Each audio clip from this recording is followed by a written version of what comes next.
In the NFL, positional versatility is always something that teams covet. Being able to line up at different spots adds so much value as a player. Yaya Diaby has that versatility. How does that affect his stock? Find out in this 2-minute drill.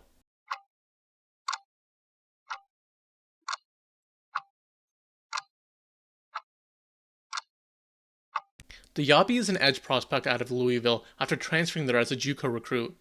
Diaby had an impressive combine, registering a 9.86 out of 10 on the relative athletic score. He's a versatile defensive lineman, playing all across the line and in different fronts. I think his best role will be as a defensive end in a 4-3 or 3-4, with the ability to slide to the interior on passing downs.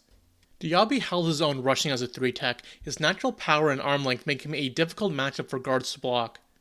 On the outside, Diaby is able to use his strength and effort to win against offensive tackles.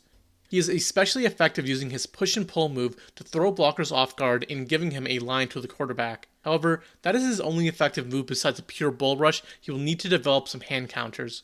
As a run blocker, Diaby has his strengths and weaknesses. From the inside, he ran into a lot of problems against double teams. He doesn't have the anchor to be able to sustain blocks against them and just gets completely washed out of the play.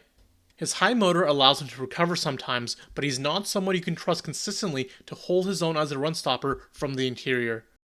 From the exterior, Diaby really holds the edge well with his strength and relentlessness. He can shed blocks and cut off running backs trying to bounce outside. Diaby is one of the most persistent players in this class. He never gives up on the play and has the mentality that he can catch the guy in front of him. He has many chase down tackles because of this, and is also an ideal rusher to flush the quarterback out of the pocket and forcing him on the run. For a player comp, Diaby reminds me of Jabal Sheard. Sheard was another high-effort guy who wasn't the same level athlete as Diaby, but shared his power and length. Sheard carved out a long career because of his versatility and his aggressive mentality, both of which Diaby has. For a draft range, Diaby's stock is pretty unclear to me. He tested better than how he looked on the field. I personally did not see the 4.51 speed on tape, and he skipped his agility drills. At the same time, he's still bulking up and getting better each year he plays. For these reasons, I expect Diaby to go anywhere from early round 3 to late round 5. And that's the 2-minute drill.